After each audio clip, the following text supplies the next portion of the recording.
TV చూస్తాడు, KCR sir చూస్తాడు TV. ఇప్పుడు ముంగట గ్లాస్ పెట్టుకుంటాడు, ఫుల్ బాటిల్ పెట్టుకుంటాడు, సంపుతా ఉంటాడు. ఇక భయం భయం స్టార్ట్ అయింది, లొల్లి స్టార్ట్ అయింది. స్టార్ట్ కాదు లొల్లి స్టార్ట్ అయింది అక్క, స్టార్ట్ అయింది లేదు అక్క, లొల్లి స్టార్ట్ అయింది కదా. వణుకుతున్నాడు సార్ బాగా, బీజేపీ అంటేనే వణుకుతున్నాడు. అసెంబ్లీ పెట్టిండు, అసెంబ్లీ దేనికోసం మాట్లాడాలని, అసెంబ్లీ దేనికోసం మాట్లాడాలి, దేనికోసం అసెంబ్లీ పెట్టాలి. గిరకి ఇంతమంది పేదోళ్ళు ఉన్నారు, వాళ్ళ గురించి మాట్లాడాలి. అవునా కదా, చెప్తా ఆ సంగతి చెప్తా. మీ అందరికి పైసలు వేయలే కదా, ఇచ్చిరా? 200 ఇచ్చిరా, 300 ఇచ్చిరా, 400 ఇచ్చిరా? అన్న మీకు బీర్లు ఇచ్చిరానే, బిర్యానీ ఇచ్చిరానే? ఇలా కదా. మనం అంటే సార్కు మందు గురించి మాట్లాడితే కోపం వస్తుంది. నెక్స్ట్ అక్క ఎన్నికలు రాగానే సారు బంపర్ ఆఫర్ ఇస్తారు. మొన్న తిరిగిన అన్ని ఊర్లలో తిరిగినాం, మొన్న అన్ని ఊర్లు తిరిగితే ఎక్కడ బళ్ళు కడతలు, ఎక్కడ గుళ్ళు కడతలు, ఏడమైనా కేసీఆర్ షాపులు కడుతున్నాయి. కేసీఆర్ షాప్ అంటే ఏంది? ఏ షాపు? వైన్స్ కాదు, వైన్స్ హెడ్ ఆఫీస్ అది. దానికి బ్రాంచ్ ఆఫీసులు అన్నీ కూడా బెల్ట్ షాపులు. ఊరుకు 50 ఉన్నాయి, ఒక ఊర్లో పోతే 70 ఉన్నాయి. ఆడోళ్ళు అందరు వచ్చిరాక ఈసారి రాని టీఆర్ఎస్ రోడ్డు మీద ఉరికిస్తాం ఒక్కొక్కని. బాగా మా మొగోళ్ళు అందరు వచ్చి బెల్ట్ షాపులలో కల్తీ మందు తాగి బెల్ట్ అందుకొని మమ్మల్ని చంపుతారు. ఇక మేము మా మొద్దువారిపోయిన శరీరాలు ఉల్టా స్టార్ట్ చేస్తాం, ఇక కొట్టు స్టార్ట్ చేస్తున్నాడు వాళ్ళు. ఇక అందుకే మంది తాగకూరు. ఆ కేసీఆర్ కోసం మంది తాగుతారా? మరి తాగకుండా గవర్నమెంట్ అన్నాడు వాళ్ళే. సార్కి వచ్చే పైసలే వైన్సే, ఈడ సరిపోతుందని చెప్పి ఢిల్లీ పోయి కూడా లిక్కర్ స్కామ్ చేసిర్రే. కేసీఆర్ కుటుంబం ఏమి ఇష్టపెడతలేదు. లిక్కర్ స్కామ్, ల్యాండ్ స్కామ్, మా ల్యాండ్ మాఫియా వాళ్ళే, శాండ్ మాఫియా వాళ్ళే, డ్రగ్స్ మాఫియా వాళ్ళే, లిక్కర్ మాఫియా వాళ్ళే. ఏ చూసినా లాస్ట్కు అలా బిడ్డ పత్తాల స్కామ్ కూడా ఇష్టపెట్టలేదు. పత్తాల స్కామ్ కూడా వాళ్ళే. ఇక అవునా కదా. మరి ఇక్కడ శ్రీకాకుళం ఉన్నారా? శ్రీకాకుళం వాళ్ళు విజయనగరం ఉన్నారు కదా. మీ అందరికీ డబుల్ బెడ్రూమ్లు వచ్చినాయక్క? మీ పిల్లలకు ఉద్యోగాలు వచ్చినాయా అన్న? పెన్షన్లు వచ్చినాయా? రేషన్ కార్డులు వచ్చినాయా? ఈ ఎన్నికలు వస్తాయి, కుల సర్టిఫికేట్లు వచ్చినాయా? మీరంతా పేదోళ్ళకి. అవునా కదా? అవునన్నా. ఏదో కూలీనాలు చేసుకొని బతుకుంటాం అందరం కూడా. అవునా కదా? తెలంగాణ రాష్ట్రం వచ్చింది కూడా పేదోళ్ళకు న్యాయం చేయడానికే తెలంగాణ రాష్ట్రం వచ్చింది. కానీ పేదోళ్ళ రాజ్యం వస్తేనే సార్ కేసీఆర్ సార్ చాలా పెద్దోడు. మన పేదోళ్ళ బతుకులు బర్బాద్ అవుతున్నాయి. ఈ ఎన్నికలు వస్తాయి, ఎన్నికలు రాగానే గిట్ల మీటింగ్ పెడతారు కేసీఆర్ సార్. మంచిగా అందరు కేసీఆర్ సార్ పెద్ద బాగుతుంది. కేసీఆర్ సార్ ఎన్నికలు రాగానే మీటింగ్ పెడతాడు. ఒక తెల్ల పేపర్ పట్టుకొస్తాడు. పట్టుకొచ్చి ఏం చేస్తాడు? అరే మీరు ఆంధ్ర నుంచి వచ్చిరా, మీరంతా పేదోళ్ళు, మీ అందరికి డబుల్ బెడ్రూమ్ ఇస్తానే ఒక్కళ్ళు పిలుస్తాడు. పిలిచి ఒక్కరికి ఇలా పేపర్ ఇవ్వగానే అందరితో పడుకుంటారు. మళ్ళీ అందరు ఏమంటారు? అబ్బా కేసీఆర్ సారు ఒక్కరికి డబుల్ బెడ్రూమ్ ఇచ్చిండు, నెక్స్ట్ ఎన్నికల్లో గెలిపిస్తే మాకు కూడా ఇస్తారు కావచ్చు అని చెప్పి అందరూ ఓట్లు గుద్దిరలేదా? 2 సార్లు గుద్దిరా? ఇచ్చిండా మీకన్నా? మొదటిసారి ఇస్తానండి ఇయ్యలే, రెండోసారి ఇస్తానండి ఇయ్యలే. మళ్ళొక్కసారి ఓట్లు వేద్దామా కేసీఆర్కు? ఒక్కసారి ఇంటికి పంపుతాం. ఇక మరి నేను సాలు దొర అంటే మీరందరూ సెలవు దొర అనాలి అంటారు కదా. సాలు దొర ఇంటికి పంపుడే కదా. ఏమైంది అక్క అంటే పుట్ట కూటి కోసం వస్తారంటారు. ఇక్కడ అన్ని పనులు చేసుకుంటారు. ఇలా ఏమో కోట్ల రూపాయలు సంపాదించుకోవడం కాదు. బ్యాంకులో కేసీఆర్ అమెరికాలో, లండన్లో, ఇరాన్లో, ఇరాక్లో, పాకిస్తాన్లో అక్కడ ఇక్కడ పైసలు డిపాజిట్ చేయడానికి మనం పనిచేస్తలేము. మన కుటుంబాన్ని పోషించుకోవడం కోసం ఇలా కూలీ పని చేసుకుంటారు. మీద కూలీ అన్నీ చేసుకుంటారక్క. ఏమి ఇయ్యడు, కూలీ చేసుకుంటారు. ఒక రోజు పని దొరికితేనే మన కుటుంబం గడుస్తుంది, పని దొరకకుండా కుటుంబం గడవది. ఇలా పొట్ట చేతి పట్టుకొని మీరు అందరికి వచ్చారు పని చేసుకోవడానికి. ఇల్లు లేక నీడ లేక బాధపడుతున్నారు. ఇదో మధ్యాహ్నం 2 అక్కలు వచ్చారు సార్, టెంట్ వేసుకొని బతుకుతున్నారు సార్. నా శ్రీకాకుళం సార్ 8 సంవత్సరాల నుంచి నాకు డబుల్ బెడ్రూమ్ ఇస్తాను టీఆర్ఎస్ వచ్చింది సార్. మొన్న పోయి అడిగితే 2 లక్షల రూపాయలు అడిగింది సార్. 2 లక్షల రూపాయలు వాళ్ళకి ఇస్తే డబుల్ బెడ్రూమ్ ఎట్లా వస్తుంది సార్? నాకు నేను 2 సార్లు టీఆర్ఎస్ పార్టీకి ఓటేసే సార్, ఎన్నికలు రాగానే పెన్షన్లు అంటారని చెప్పి. అక్కడ నేను హామీ ఇస్తున్నా, ఈ ప్రాంతంలో ఉన్నటువంటి ఇతర రాష్ట్రాల నుంచి వచ్చినటువంటి పేదోళ్ళందరికీ, నిలువ నీడలేని పేదోళ్ళందరికీ ఈ తెలంగాణ రాష్ట్రానికి వచ్చి పొట్ట కూటి కోసం వచ్చి కూలీనాలు చేసుకున్న పేదోళ్ళందరికీ ఈ తెలంగాణ రాష్ట్రంలో భారతీయ జనతా పార్టీ ప్రభుత్వం వచ్చిన తర్వాత ఎట్టి పరిస్థితుల్లో అర్హులైన మీ అందరికీ ఇండ్లు కట్టించే బాధ్యతను భారతీయ జనతా పార్టీ తీసుకుంటుంది. ఇచ్చినాక హామీ ఇచ్చినాం.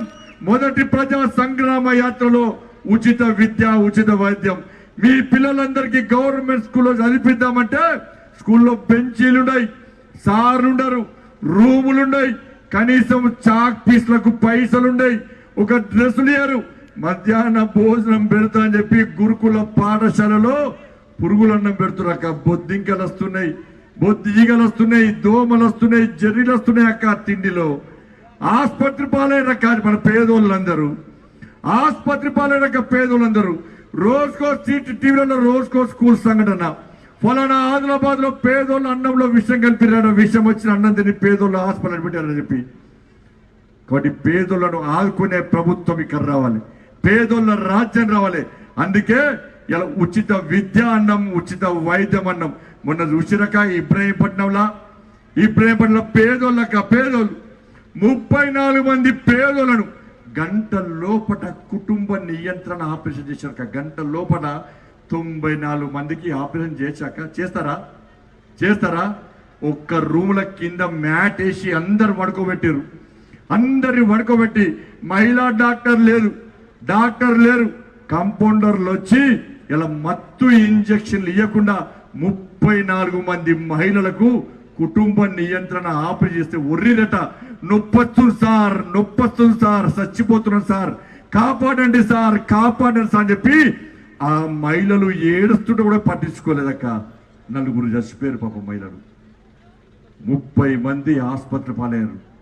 పోయినాక నేనే పోయినా, బయటికి వస్తుంటే ఒక అన్న చేర్చిండు. అన్న నేను ప్రైవేట్ ఆటో నడుపుకుంటే నాకు కుటుంబం గడుస్తుందన్నా, నాకు 2 చిన్న పిల్లలన్నా, వాళ్ళ అమ్మ అని ఏడుస్తున్నా, నా భార్య చావు బతుకుల మధ్య హాస్పిటల్లో కొట్టు మిట్టాడుతుందన్నా.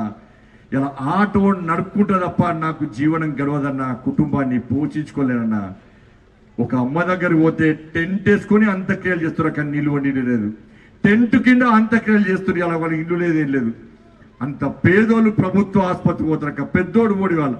కానీ పేదోళ్ళ కోసం ఇవాళ మేం పనిచేస్తున్నాం. అందుకే ఉచిత విద్య, ఉచిత వైద్యం, పేదోళ్ళందరికీ ఇండ్లు ఇస్తామని చెప్పిన పార్టీ భారతీయ జనతా పార్టీ. కాబట్టి ఇవాళ తెలంగాణ రాష్ట్రంలో పేదోళ్ళ రాజ్యం రావడం కోసమే భారతీయ జనతా పార్టీ ప్రయత్నిస్తున్నది. ఇవాళ నేను యాత్ర చేస్తుంటే కొంతమంది వచ్చిన టిఆర్ఎస్ పార్టీ పేరు మీద, ఎవరు దళితులు లేరు, నిజమైన దళితులు వచ్చి నన్ను గెలిచిపోయారు. నేను చెప్పిన అన్న పార్లమెంటుకు బాబాసాహెబ్ అంబేద్కర్ పేరు పెట్టా అని చెప్పి నాకు కూడా విజ్ఞాపన పత్రాలు వచ్చినాయి. నేను కూడా దాన్ని సమర్థిస్తున్నా. మీరిచ్చిన విజ్ఞాపన పత్రాన్ని కేంద్రానికి పంపినా అని చెప్పి మా వచ్చిన అన్నలతో మాట్లాడితే అన్నలు సంతోషంగా వేరు. కానీ మిగతా వాళ్ళందరూ టిఆర్ఎస్ పార్టీ కార్యకర్తలు వల్ల అడ్డుకునే ప్రయత్నం చేసిన విషయాన్ని ఒక్కసారి గుర్తుంచుకోవాలి. ఈ ప్రాంతం టిఆర్ఎస్ పార్టీ నాయకులే పంపించాడు. సిగ్గుండాలే, మీరందరూ గెలిపించిన ప్రజాపతులందరూ కూడా మిమ్మల్ని మోసం చేస్తారు. లిస్టు పంపిరు నాకు ఇప్పుడే. అన్ని చెరువులు కబ్జాలే, అన్ని నాళాలు కబ్జాలే. అంబర్పేట చెరువు కబ్జా, అంబర్ చెరువు కబ్జా, కిందికుంట చెరువు కబ్జా, పరికి చెరువు కబ్జా, ప్రగతి నగర్ చెరువు కబ్జా, బోయిన్పల్లి చెరువు కబ్జా, ఐడిపిఎల్ చెరువు కబ్జా, కైతలాపూర్ చెరువు కబ్జా. ఇలా బోయిన్పల్లిలోని 100 ఎకరాల చెరువు 70 ఎకరాలు కబ్జా చేశారు. గిన్ని చెరువులు కబ్జా చేశారు, నాలాలు కబ్జా చేశారు. మొత్తం ఎక్కడ ప్రైవేట్ భూములు కబ్జాలే, ప్రభుత్వ భూములు కబ్జాలే, చెరువులు కబ్జాలే, నాలాలు కబ్జాలే, పేదోళ్ళ ఇళ్లను కబ్జా చేస్తున్నారు. ప్రశ్నిస్తే ఇలా అక్రమ పోలీస్ కేసులు పెట్టి బెదిరించే పరిస్థితి ఈ ప్రాంతంలో వస్తుందంటే మీరు ఓట్లేసి గెలిపించిన నాయకులను మీరు ప్రశ్నించండి. ఇలా ఎవడైతే అడ్డుకునే ప్రయత్నం చేసిరో ఆ నాయకులు అడుగుతున్నా, అడగండి అన్న మీరందరూ పోయి. మీరు ఓట్లేసి గెలిపించరు, మీరు ఓట్లేసి గెలిపించిన నాయకులు పై అడగాలి. నా ప్రాంతంలో ప్రజలు నన్ను ఓట్లేసి గెలిపించారు సార్, డబుల్ బెడ్రూమ్లు ఇస్తా అంటే గెలిపించారు సార్, ఇప్పుడు డబుల్ బెడ్రూమ్లు ఎవ్వి అని ప్రశ్నిస్తున్నారు సార్ అని చెప్పి మీరు గెలిపించిన నాయకులు పోయి ప్రగతి పని పోయి అడిగే దమ్ముందా అని చెప్పి ఒక్కసారి నేను ప్రశ్నిస్తున్నా. ఇంటికో ఉద్యోగం ఇస్తారు, ఎంతమందికి వచ్చిందన్న ఇంటికో ఉద్యోగం? ఎంతమందికి వచ్చిందన్న ఒక్క చేతులు ఎత్తురన్నా? కేసీఆర్ సార్ ఇంట్లో మాత్రం 5గురికి ఉద్యోగాలు. కేసీఆర్ ముఖ్యమంత్రి, కేసీఆర్ కొడుకు మంత్రి, కేసీఆర్ అల్లుడు మంత్రి, కేసీఆర్ బిడ్డ ఎమ్మెల్సీ. ఇలా కేసీఆర్ సడ్డకును వియ్యంకుడు కొడుకో సడ్డకుడు కొడుకో రాజ్యసభ ఒక్కొక్కరికి 5 లక్షల రూపాయలు. కేసీఆర్ ఇంట్లో ఎవ్వరు ఖాళీ లేరు. ఇక్కడ శ్రీకాకుళం నుంచి కానీ విజయనగరం నుంచి కానీ ఇతర తెలంగాణ రాష్ట్రంలో ఇతర జిల్లాల నుంచి ఇతర రాష్ట్రం నుంచి వచ్చినటువంటి వాళ్ళ కష్టపడి చదివి ఉన్నత చదువు చదివినా వాళ్ళందరికీ ఉద్యోగాలు లేక ఇబ్బంది పడుతున్న విషయాన్ని ఒక్కసారి గుర్తు. నిరుద్యోగ వృత్తి ఇస్తాను ఇవ్వలే, డబుల్ బెడ్రూమ్ ఇస్తాను ఇవ్వలే, రైతు రుణమాఫీ వేస్తాను చేయలే. ఇలా ఏమీ ఇవ్వకుండా ఇలా పేదలను ఇబ్బంది పడుతున్న ప్రభుత్వం టిఆర్ఎస్ పార్టీ ప్రభుత్వం. మోడీ గారు ఇచ్చినాక 2,40,000 ఇండ్లు ఇచ్చాడు. ఎన్ని లక్షలు? 2,40,000 ఇండ్లు ప్రధానమంత్రి ఆవాస్ యోజన కింద తెలంగాణ రాష్ట్రానికి పేదోళ్ళకి ఈమని మోడీ గారు ఇస్తే ఇలా కేసీఆర్ ఒక్క ఇల్లు ఇస్తలేడు. నేను లెటర్ రాష్ట్ర కేసీఆర్ సార్ ఇతర రాష్ట్రాలు వచ్చారు, మన రాష్ట్ర పొల్లరు ఎంతమందికి ఎన్ని ఇండ్లు ఇస్తామో లిస్ట్ ఇస్తారంటే నేను ఇల్లుయా వాళ్ళకు ఇల్లు ఇస్తే వాళ్ళందరూ పువ్వు గుర్తు కోటేస్తారు కాబట్టి నేను ఇల్లు అని చెప్పినా నువ్వు నీ బతుకునిది ఒక సంవత్సరమే, నువ్వు ముఖ్యమంత్రి ఒక సంవత్సరం మాత్రమే ఉంటావు. తరువాత వచ్చేది నరేంద్ర మోడీ సర్కార్, డబుల్ ఇంజన్ సర్కార్ తెలంగాణ రాష్ట్రంలో వస్తుంది. మా మోడీ గారు తెలంగాణ రాష్ట్రానికి ఇచ్చిన 2,40,000 ఇల్లు కాదు, ఈ తెలంగాణ రాష్ట్రంలో అర్హులైన ప్రతి పేదోనికి ఇల్లు కట్టించే విధంగా శాంక్షన్ చేయించే బాధ్యత నేను తీసుకుంటా అని చెప్పి కేసీఆర్ చెప్పినాక ఇట్లా అన్ని సమస్యలతో తల్లడిల్తుంటే సమస్యలు తెలుసుకోవడానికి వస్తున్నా. సంవత్సరం నుంచి తిరుగుతున్నాను నేను, ఎండలో తిరుగుతున్నా, వానకు తిరుగుతున్నా, చలిలో చేస్తున్నాం. మాకు కూడా కుటుంబాలని ఆక మీళ్ళక మా భార్య పిల్లలకి చెప్పొచ్చినామా, మా భార్య పిల్లలకి చెప్పొచ్చినామైనా అందరం కూడా సంవత్సరం నుంచి మీకోసం తిరుగుతున్నాం. నేను అన్న కేసీఆర్ సార్ నేను ముఖ్యమంత్రి చేసిర్రు, నువ్వు ఇంట్లో వండడానికి అన్నా ముఖ్యమంత్రి చేసింది, ఫామ్ హౌస్లో తాగి వండడానికి అన్నా ముఖ్యమంత్రిని చేసింది, ప్రతిభలో వండడానికన్నా ముఖ్యమంత్రి చేసింది. కష్టాల్లో పేదోళ్ళు ఉన్నారు, పేదోళ్ళు ఇబ్బంది పడుతుంటే ఇలా వచ్చి కనీసం పేదోళ్ళను వరుసుకునే ప్రయత్నం ముఖ్యమంత్రి చేస్తున్నాడు. ఆత్మహత్యలు చేసుకుంటున్నా ఇలా విఆర్ఏలు కొట్టి చంపిండన్న, ఇయ్యాల విఆర్ఏ చచ్చిపోయిందన్న, 30 మంది విఆర్ఏ చచ్చిపోయారు. పేదోళ్ళు, బడుగు బలైన వర్గాలు పేదోళ్ళు వాళ్ళందరూ చచ్చిపోయిన 30 మంది చచ్చిపోతే కనీసం మూర్ఖుడు కనీసం కరణించలే, చుక్కలు చూపెట్టిరన్న. నేను విఆర్ఏలు వందలాది మంది ప్రగతి భవన్కి వచ్చి కేసీఆర్ బయటికి రా అంటే గజగజ వనికి నన్న కేసీఆర్. పోలీసులతో కూడా కాలేదన్నా, వాళ్ళని ఆపే ప్రయత్నం చేసినా పోలీసులతో కూడా కాలేదు. లాస్ట్ కేసీఆర్ కొడుకు భయపడ్డాడు, రండి రండి రండి అని చర్చలు చెప్పి మళ్ళా మోసం చేసినన్న. అందరూ ఆత్మహత్యలే. నా దేశంలో నిరుద్యోగులు ఆత్మహత్య చేసుకున్నారు, రైతులు ఆత్మహత్య చేసుకున్నారు, విద్యార్థులు చిన్న పిల్లల విద్యార్థులు 27 మంది విద్యార్థులు చేసిపోయారు. ఆర్టీసీ కార్మికులు ఆత్మహత్య చేసుకున్నారు. ఇట్లా అందరూ ఆత్మహత్యలు చేసుకుంటే ఇలా ఆత్మహత్యలు చేసుకోకండి అని చెప్పి కనీసం భరోసా నింపే ప్రయత్నం రాష్ట్ర ముఖ్యమంత్రి చేస్తాడన్న. అందుకే మీకోసం ఈరోజు భారతీయ జనతా పార్టీ ప్రజా సంగ్రామ యాత్ర మీకోసం చేస్తుంటే పేదోళ్ళందరూ ఆలోచిస్తున్నారు. ఈ తెలంగాణ రాష్ట్రంలో పేదోళ్ళ రాజ్యం రావాలి, పేదోళ్ళ రాజ్యం వస్తేనే పేదోళ్లకు పెన్షన్లు వస్తాయి, పేదోళ్లకు రేషన్ కార్డులు వస్తాయి, పేదోళ్లకు ఇండ్లు వస్తాయి, పేదోళ్లకు ఉద్యోగాలు వస్తాయి, పేదోళ్లకు బతుకులు బాగుపడతాయని చెప్పి పేదోళ్ళందరూ ఒక్కటైతున్న సందర్భంలో ఇలా రాష్ట్ర ముఖ్యమంత్రి ఇలా చిల్లర రాజకీయాలు చేస్తూ కేవలం మోడీ గారిని తిడుతూ కేంద్ర ప్రభుత్వాన్ని బదనాం చేస్తూ ఎలా మోసం చేసే ప్రయత్నం చేస్తున్న విషయాన్ని ఒక్కసారి అందరూ గమనించి మేము మీకోసం వస్తున్నాం అక్క, మీ సమస్యలు తెలుసుకోవడానికి వస్తున్నాం. మా మోడీ గారు చెప్పింది, భారతీయ జనతా పార్టీ కార్యకర్తలారా మీరు ఇంట్లో ఉండకండి, మీ తెలంగాణ రాష్ట్రంలో పేదలు కష్టాలు ఉన్నాడు, ఒక్కసారి వాళ్ళని కలవండి అంటే మీ కష్టాలు తెలుసుకోవడానికి మేము వస్తున్నాం, మీ బాధలు తెలుసుకోవడానికి మేము వస్తున్నాం, మీ సమస్యలు వినడానికి మేము వస్తున్నాం. రేపు తెలంగాణ రాష్ట్రంలో భారతీయ జనతా పార్టీ అధికారంలోకి వచ్చిన తర్వాత మీ సమస్యలను పరిష్కరించడానికి మేము వచ్చినాం. మీరు కాంగ్రెస్ పార్టీకి ఓటేసిరన్నా, తెలుగుదేశం పార్టీకి ఓటేసిరన్నా, టిఆర్ఎస్ పార్టీకి ఓటేసిరన్నా, ఇంతవరకు భారతీయ జనతా పార్టీకి ఓటేలే. భారతీయ జనతా పార్టీకి ఓటేయకుండా కూడా అనేక నిధులు మీ ప్రాంతానికి వచ్చినాయి, అనేక సంక్షేమ పథకాలు ఈ ప్రాంతానికి వచ్చినాయి. మీరు ఓటేయకుండా మోడీ గారు నిధులు ఇచ్చారు, అందుకే ఒక్కసారి అందరికి ఇచ్చిర్రు అధికారం, ఒక్కసారి ఇవ్వండి భారతీయ జనతా పార్టీకి అవకాశం.